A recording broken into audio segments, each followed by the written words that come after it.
The Galactic Council had ruled the stars for thousands of years, and believed they understood peace better than any young species ever could.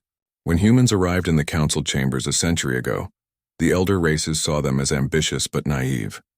Humanity spread fast across new worlds, building cities, colonies, and trade routes that touched every corner of explored space. Their drive and creativity amazed some but frightened others. The council debated how to control them quietly without war. Some wanted to guide them slowly. Others feared them and demanded limits.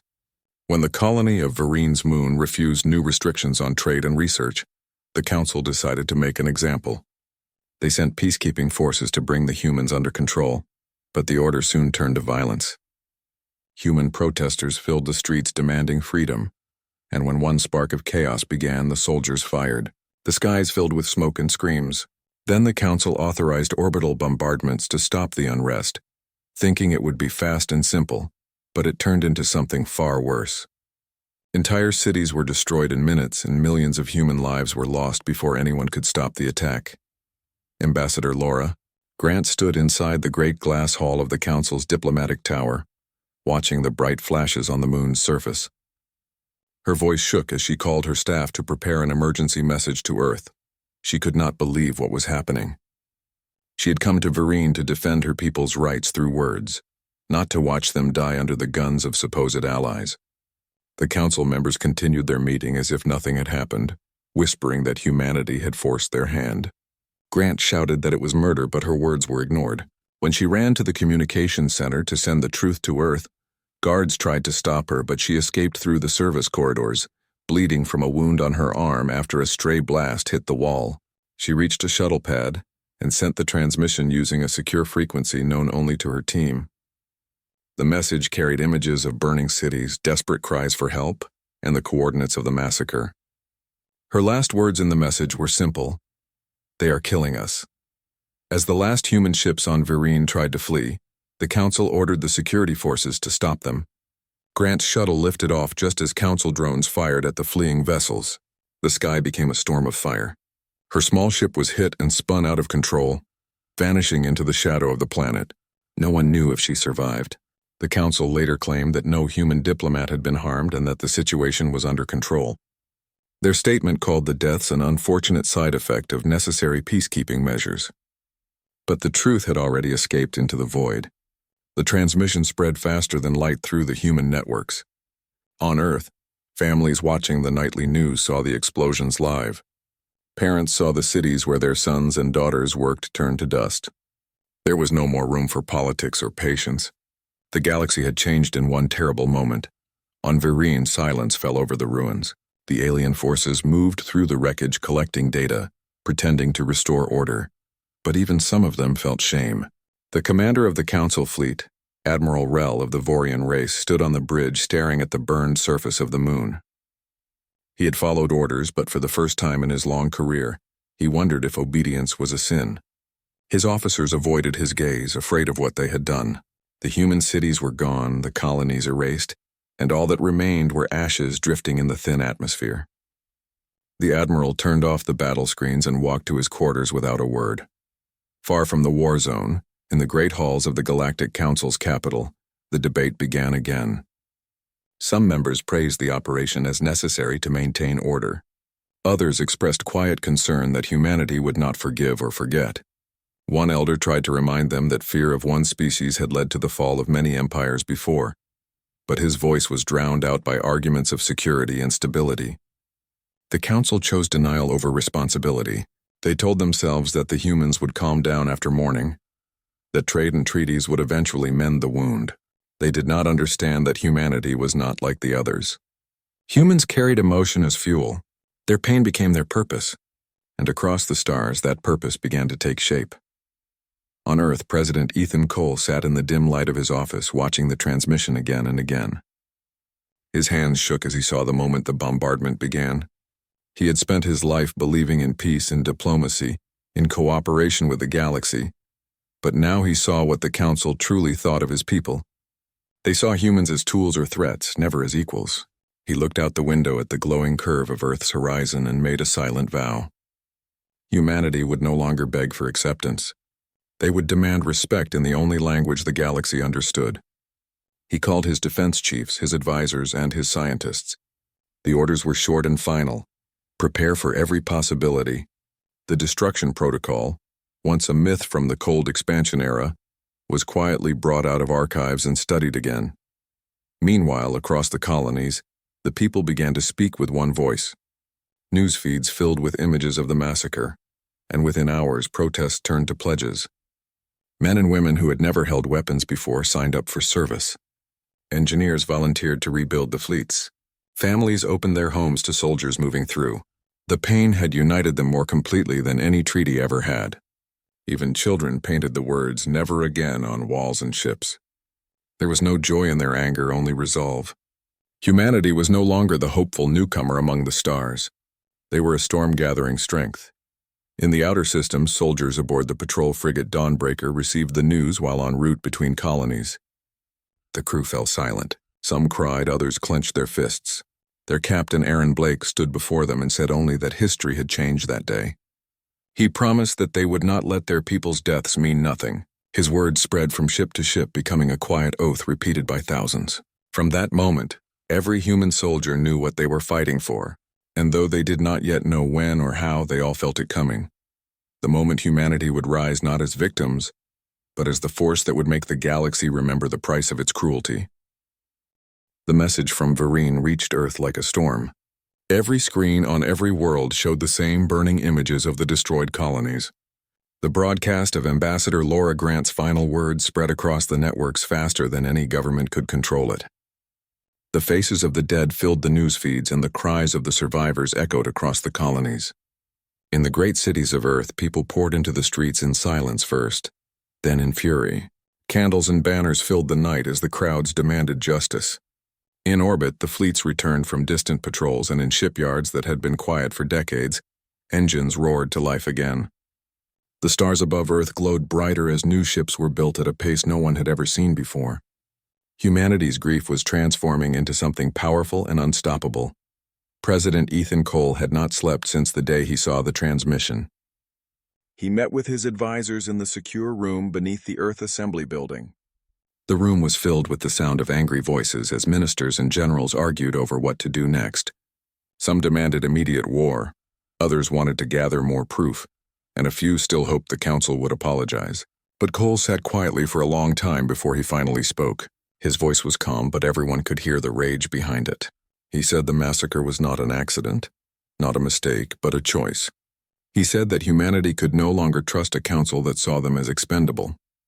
He ordered the fleets to prepare for full mobilization and told his defense minister to activate the destruction protocol.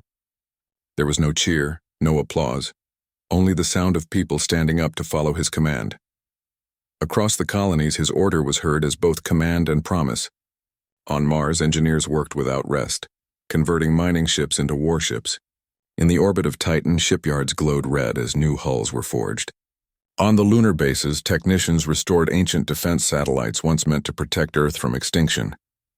The people no longer waited for orders from above. They worked together with a single purpose, and that purpose was vengeance. Families who had lost loved ones in the Vereen massacre offered their savings to the war effort. Artists painted the walls with the faces of the victims. Soldiers trained harder, and even those who had once spoken against violence now carried weapons. The human spirit that had once sought peace was burning with resolve. In a quiet office on the research station, Helios Dr. Megan Carter watched the news with trembling hands. She was one of the engineers who had designed the jump drive that made interstellar travel possible. For years, she believed her work was a gift to the galaxy, something that united species through exploration. Now she watched as her technology was used to move fleets into formation for war. Her assistant asked if they were doing the right thing, and she answered that she did not know anymore. But she could not ignore the images of the dead, and she knew that to do nothing would mean letting the same horror happen again. So she turned to her console and began to work on upgrading the drive cores to give human fleets faster movement than anyone else in the galaxy. Her tears fell on the screen as she whispered to herself that this time, humanity would not be caught unprepared. Meanwhile, on the outskirts of known space, Captain Aaron Blake stood aboard the Horizon as the crew received orders from Earth Command. His ship was to serve as part of the first response force sent to protect human trade routes from possible council retaliation. The crew was tense but ready. Blake walked through the corridors of his ship, watching his people prepare. They were not fighting for glory or conquest. They were fighting for those who could no longer fight for themselves. When the communications officer handed him the latest report, Blake read it carefully. The council had released a statement calling the massacre an unfortunate misunderstanding, blaming rogue security units for the destruction. The lie was so transparent that it only deepened the fury of every human who heard it. Blake ordered the message deleted and told his crew that they would not wait for another lie to excuse another atrocity. He knew that war was no longer coming. It had already begun. In the council chambers, panic was spreading behind closed doors. The elder races argued among themselves, blaming each other for the decisions that had led to the massacre. Some wanted to send envoys to Earth to calm the situation, while others demanded a show of force to remind humanity of their place. They could not agree, and their hesitation only made them weaker. The reports of human fleets mobilizing terrified them. They had always believed that humans were reckless but harmless, emotional but fragile. They were beginning to realize how wrong they were. The same passion they mocked was now the fire that would consume everything they had built. In the vast deserts of Arizona, a young pilot named Daniel Harris stood watching the night sky filled with the faint glow of ships leaving Earth's orbit. He had lost his sister in the Vereen massacre. He was not a soldier, but he joined the Navy that night. When he entered the training center, he found thousands of others like him, each carrying the same quiet determination. The instructors did not need to shout or threaten. The recruits pushed themselves harder than any army ever had. They knew that the fate of their species depended on them. Daniel often dreamed of his sister calling his name from the burning colony. Those dreams gave him strength instead of fear. He trained until his hands bled, knowing that every drop of effort would bring them closer to justice. In the dark space between stars, a fleet of human exploration ships turned around. They had been charting new systems when the news reached them. Without hesitation, they set course for home. Their crews turned their scientific instruments into targeting sensors, their cargo bays into armories. They had gone into the stars seeking knowledge, but now returned as part of an awakening power. Their logs recorded the same message again and again. The time for peace had ended. The galaxy had drawn blood, and humanity would answer. Back on Earth, President Cole recorded a message for the entire human race. His voice was calm, his eyes tired but steady.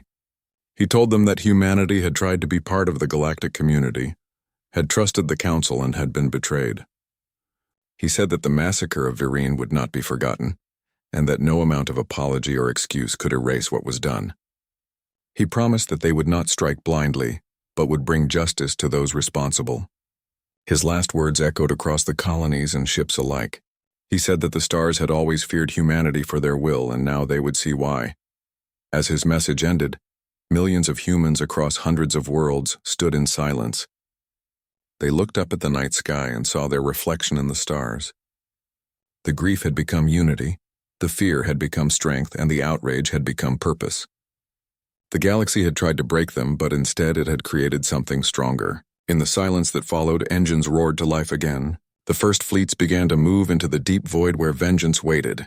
The humans did not know how long the coming war would last or how many would die, but they all knew one thing. The galaxy would never forget what it had done, and humanity would make sure of it. The stars were silent as the human fleets moved through the void. The light of their engines spread across the dark space between worlds like a new dawn rising. Every ship carried men and women who had left behind families, homes, and everything they knew. They did not fight for conquest but for justice. The memory of the Vereen massacre burned in their hearts and guided their every step. The council had called it a misunderstanding, but everyone knew the truth. It had been a message, and now humanity was sending one back. The first human strike came without warning. A council supply convoy near the edge of neutral space vanished into debris within minutes. The attack was led by Captain Aaron Blake aboard the Horizon. His fleet fired only at military targets, destroying weapons and command ships but sparing civilians.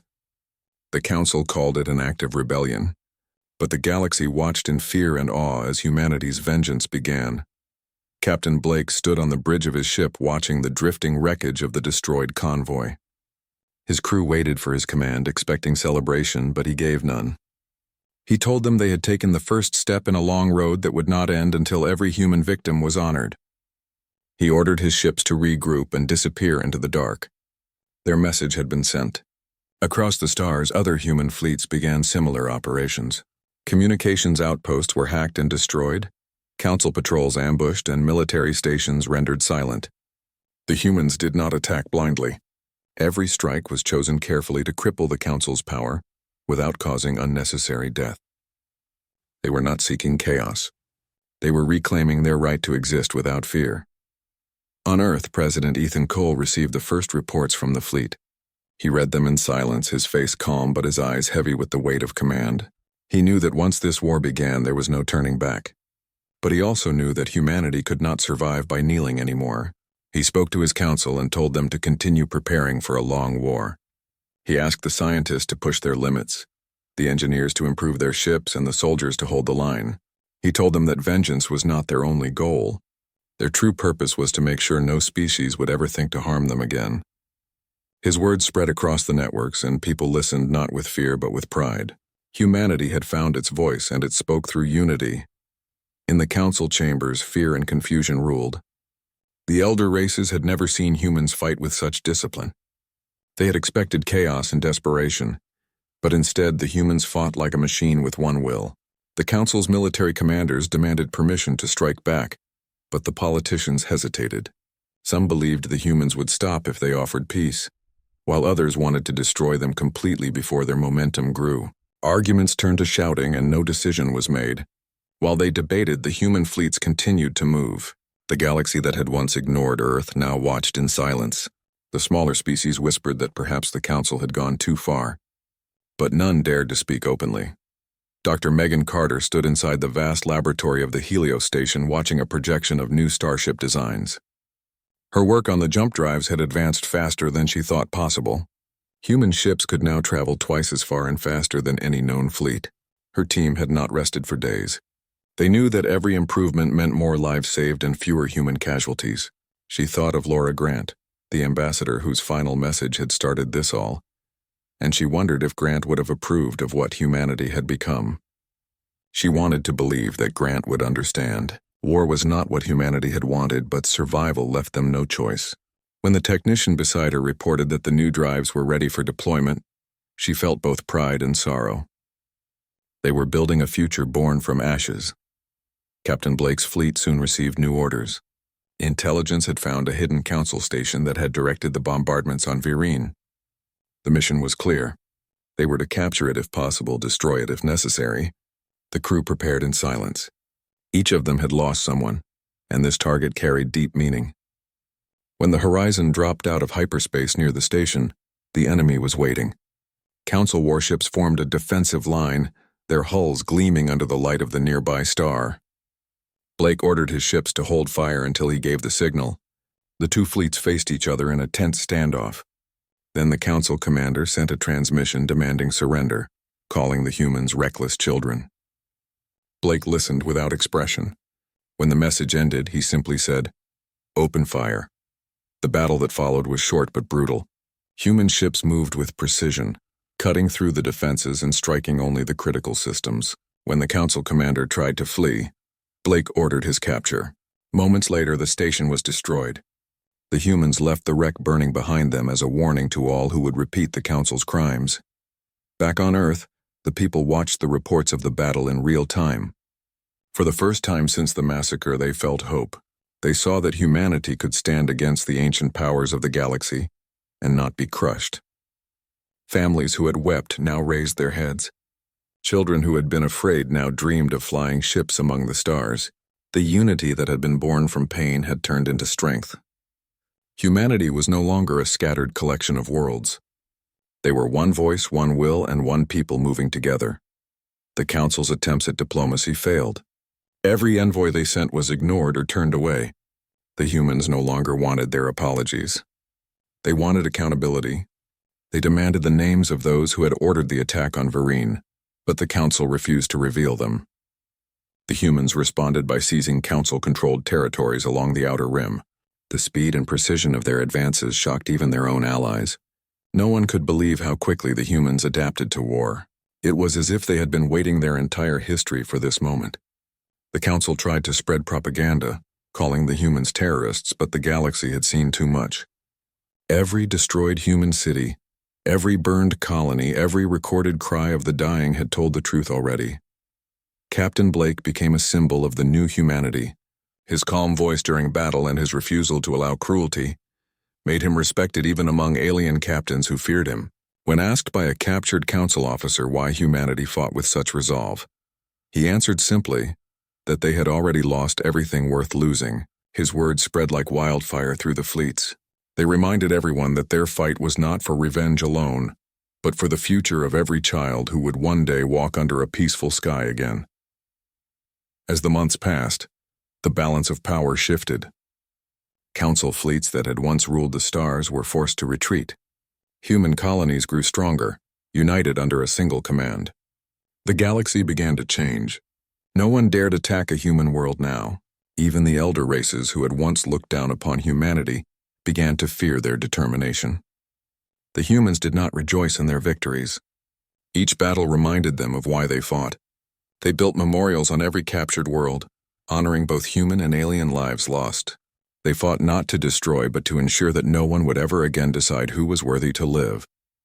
At the edge of the known galaxy, the horizon and its fleet drifted in silence after another hard-won victory. The stars reflected on the hulls like distant eyes watching them. Captain Blake stood alone at the observation deck, thinking of the countless lives that had been lost since the first shot was fired.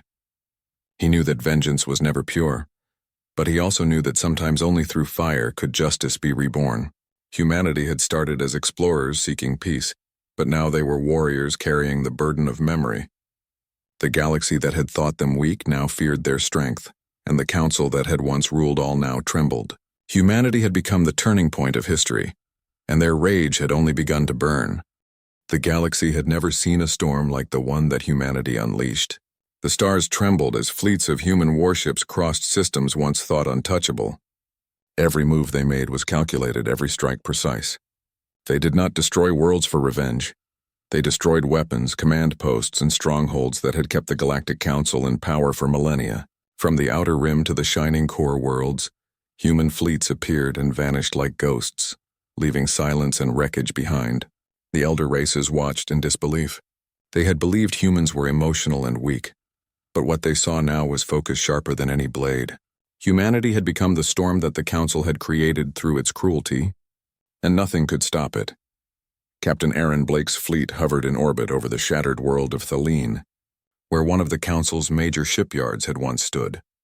The battle had lasted only 6 hours, and when it ended, the once mighty station was reduced to molten debris. Blake walked across the command deck of the horizon, his eyes fixed on the view beyond the glass. He did not smile. His crew was silent, knowing that victory meant little when so many lives had been lost. They had captured hundreds of prisoners, both soldiers and civilians. Blake ordered them treated with dignity. Humanity would not become what they were fighting against. He told his officers that vengeance without honor would poison their cause. His words spread through the fleet, reminding every soldier why they fought. They were not conquerors, they were protectors of what was right. On Earth, President Ethan Cole listened to the reports of the latest victories. Each one came with heavy losses. Ships destroyed, officers killed, colonies under strain. He knew that the war was not just about battles. It was about survival. He met with his advisors in the quiet hours of the night, his voice steady as he gave new orders. He told them that the goal was not to wipe out the council races, but to dismantle the system that allowed such atrocities to happen. He said that humanity's rage must never blind them to who they were.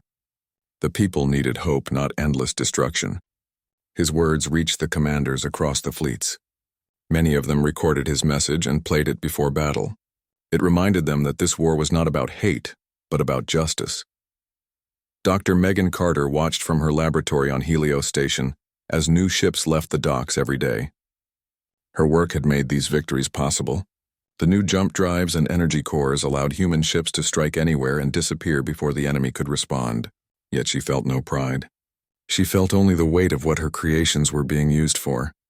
She had wanted to make humanity reach the stars, not burn them.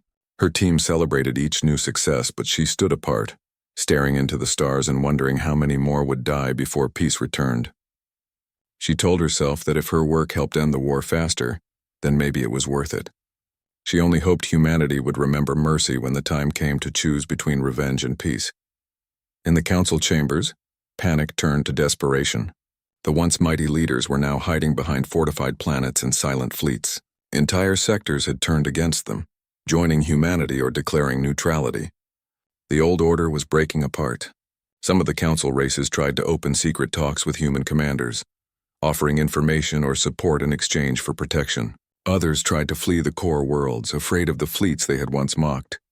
The council's great army, once proud and united, began to fracture. Admirals refused orders, captains deserted, and planets declared independence. The authority that had ruled for centuries was collapsing, and all because they had thought humanity would never fight back. Captain Blake's fleet was ordered to advance toward the capital system, where the council leaders had retreated. The mission was clear: destroy the defenses and prepare the way for the final assault. As the horizon moved through the void, Blake thought of Laura Grant, the ambassador whose message had begun it all. He had heard stories that she might still be alive, captured during the massacre and held somewhere near the capital. The thought gave him strength. He told his crew that they were not just fighting for revenge, but to bring back the truth, the proof that humanity's cause was just. When the fleet arrived near the capital's defense line, they found a wall of ships waiting for them. The council had gathered its remaining fleets for one last stand. The battle began with silence. Then the darkness exploded into light. Thousands of ships exchanged fire in a storm of energy and debris. The horizon shields burned under the impact, but Blake refused to retreat. He ordered his ships to press forward to break the line. The humans fought like a single mind, moving together without hesitation. When the council fleet tried to flank them, the Horizon's 2nd Division emerged from hyperspace behind the enemy, cutting off their escape. It was the largest battle humanity had ever fought, and by the end of it, the void was filled with the wreckage of 100 worlds worth of ships. The humans had won, but at a cost so high that silence filled every deck. When the smoke cleared, the council's capital stood before them, its defense grid flickering. Blake gave the order to hold position. He would not bombard the planet without reason. He sent a message to the council demanding surrender and the release of all prisoners, including any humans held captive. Hours passed without reply. Finally, a single transmission came through. It was not from a council leader, but from a weak and trembling voice. It was Laura Grant. She was alive, speaking from a prison cell beneath the council's main tower. Her message was short. She said that the council had fallen apart and that some of its members wanted to negotiate, but others were preparing a final desperate act. Before she could say more, the transmission cut off. Blake ordered an immediate ground operation to rescue her. His soldiers descended through the smoke-filled skies of the capital world. The battle on the surface was fierce but short. The council's defenses were collapsing, their soldiers surrendering or fleeing. Blake's troops moved through the burning streets until they reached the prison where Grant was held. When they found her, she was weak but alive. She looked at Blake with tired eyes and asked if it was finally over. He told her not yet, but soon. Together they were brought back to the horizon. The moment her face appeared on the transmission to Earth, the people cheered. For the first time since the massacre, they saw the woman whose courage had begun their fight for justice. President Cole himself spoke to her through the transmission and promised that the end was near. As the human fleet prepared for the final step, Blake looked out at the dying light of the council capital. He thought about everything humanity had done and everything they had lost. They had fought the greatest powers of the galaxy and survived, but survival had come with a price. Millions of lives had been taken, countless worlds scarred. He wondered if peace could ever return after so much blood. Yet when he looked at his crew, he saw hope. They had endured the worst and remained human. He whispered to himself that as long as they remembered why they fought, there was still a chance for redemption.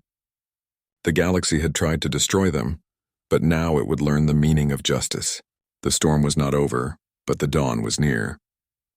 The fires of war had burned across the galaxy for months, and the light of destruction could be seen even from the far edges of human colonies. The Galactic Council had lost half its fleets, and their worlds trembled under the steady push of human forces. The once proud elder races who had ruled the stars for centuries now watched helplessly as their stations fell one after another.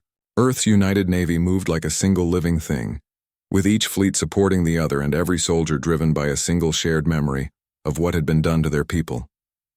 On the command deck of the flagship Resolute, Captain Aaron Blake stood silent while the images of the latest battle scrolled before his eyes.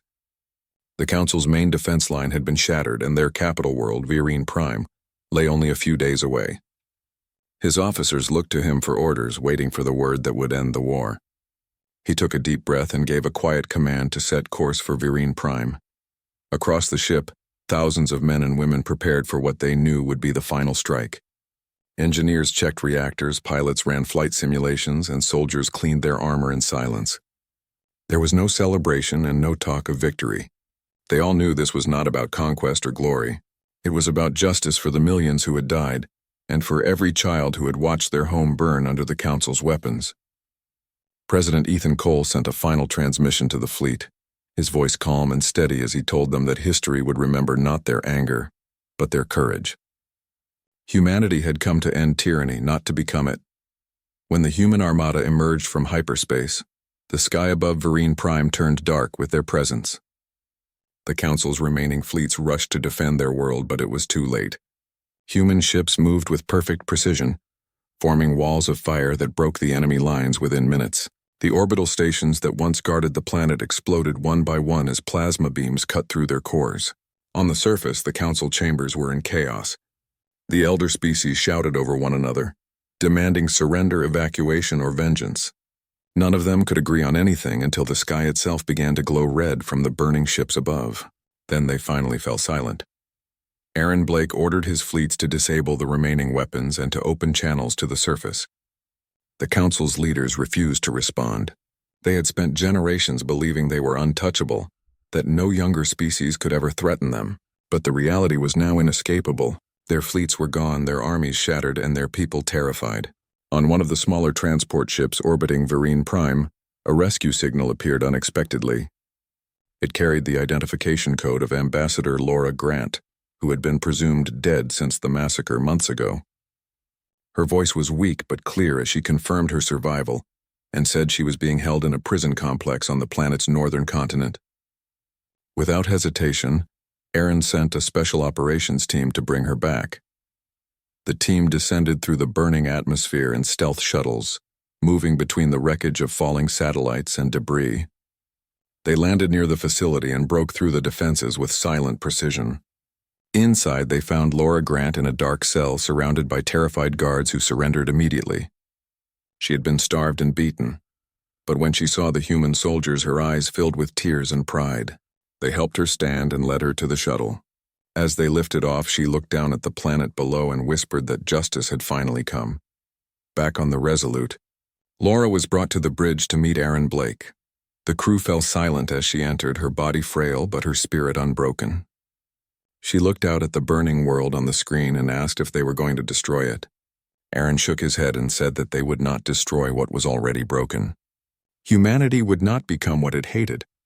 Instead, he ordered that all surviving Council leaders be brought aboard for surrender negotiations.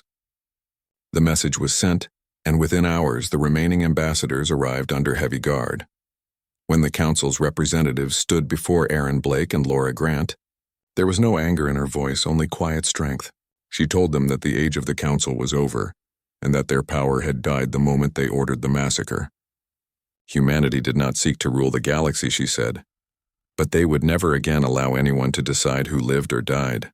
The ambassadors tried to beg for forgiveness, to offer reparations and promises, but humanity had already moved beyond words.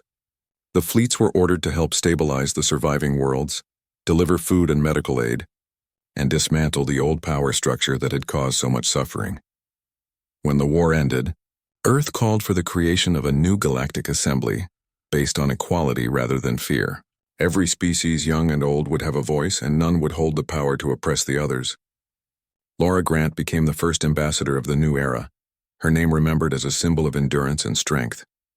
She spoke to the galaxy from the steps of the ruined council hall, her voice broadcast to billions.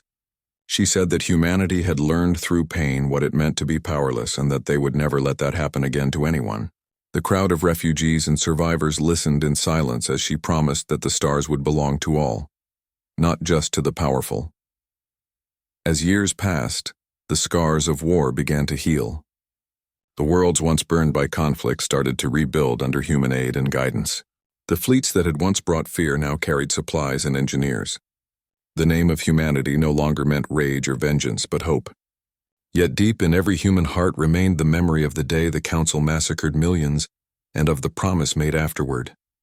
Never again would they allow such a crime. The galaxy had changed forever. And though peace returned, everyone knew it was built on the strength of those who had refused to bow when everything was taken from them. In the end, humanity had not only survived, they had redefined what it meant to be free among the stars.